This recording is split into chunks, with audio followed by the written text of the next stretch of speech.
Hello students. In previous lecture we discussed two most basic parts of a sentence that are subject and predicate. Today we will discuss about object, direct object, indirect object and object of preposition, and I will tell you how to recognize them in a sentence. So let's discuss all these types of object one by one. Now first of all we will discuss what is object. Object is a noun or pronoun that is governed by a verb or a preposition. There are three kinds of object. Number one, direct object. Number two, indirect object. And number three, object of a preposition. Now direct object. How we can recognize a direct object in a sentence. For example, I know him. In this sentence, him is the direct object. Now we will discuss direct object in a detail. A direct object is a noun or pronoun that receives the verb's action. An easy trick is to know that the direct object answers the questions what. Now this sentence has no direct object. She cooked. She cooked. In this sentence we don't know what did she cook. What did she cook? By adding a direct object we can add more information to a sentence. Let's add a direct object to answer that question. She cooked rice.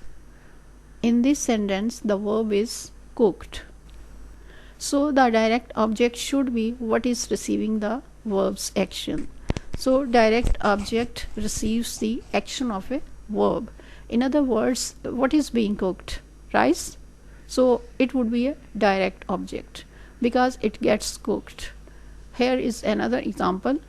In order to recognize a direct object in a sentence, I wrapped a present. What did I wrap? A present. So a present is the direct object because I wrapped it.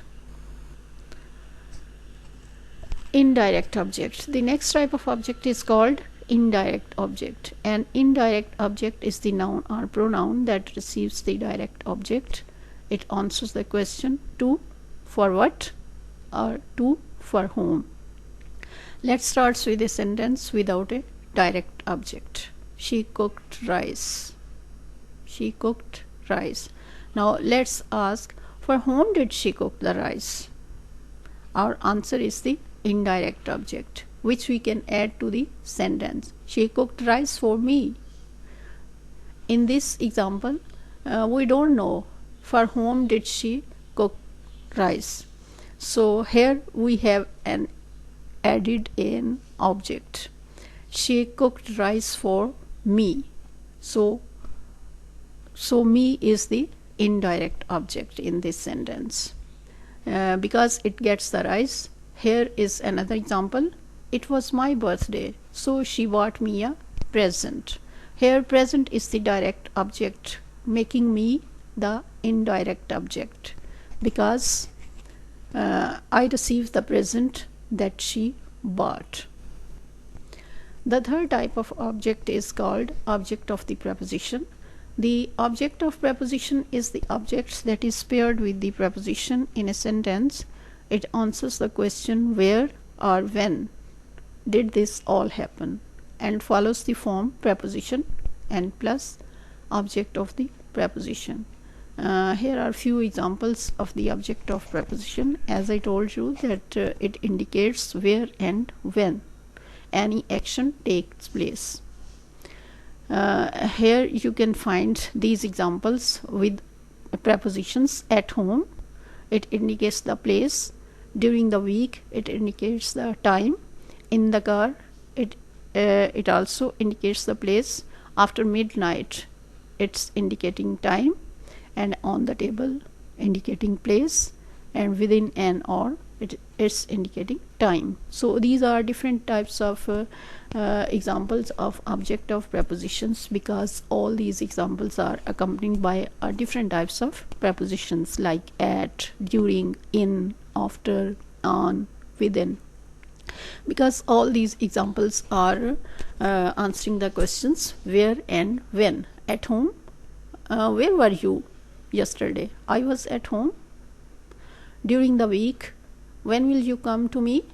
I can come during the week, because it's indicating the time, during. In the car, where did you place my bag? I placed it in the car. So in is indicating a place. Similarly, after, on, and within also indicating the time and place.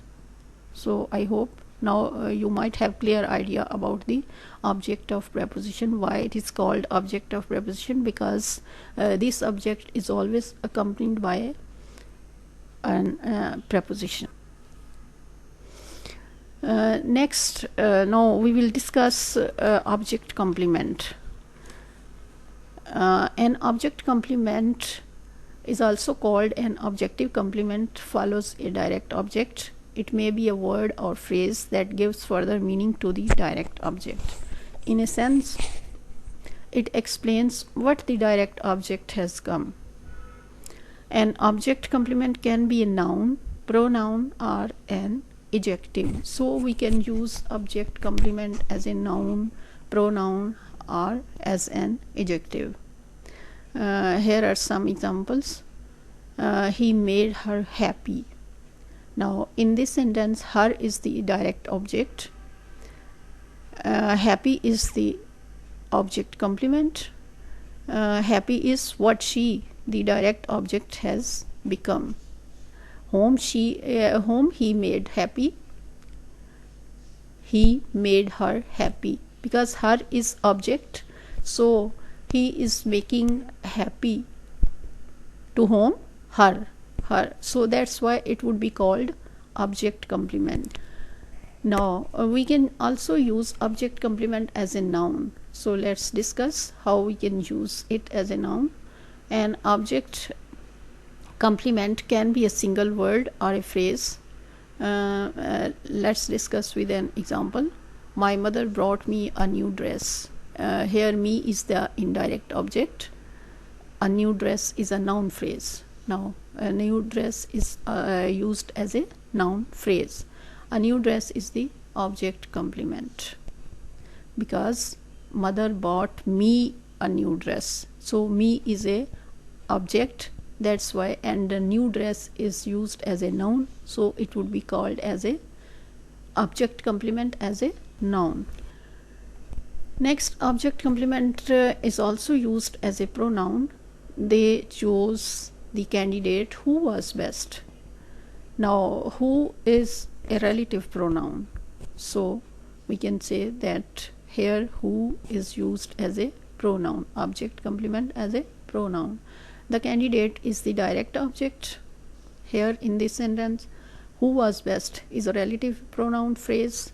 Who was best is the object complement. Who was best is what the candidate, the direct object, has become. Now object complement is also used as an adjective as well. An adjective complement can be a single word or a phrase. Let's discuss with an example also. We considered him worthy. We considered him worthy. Now object, here our object is him. So whom did we make worthy? Him. So him is the direct object, worthy is an adjective, worthy is the object complement. So worthy is what he, the direct object, has become. Until now we discussed object complement as a noun, pronoun, and adjective. There is also a subject complement in a sentence. Let's see how to recognize a subject complement in a sentence.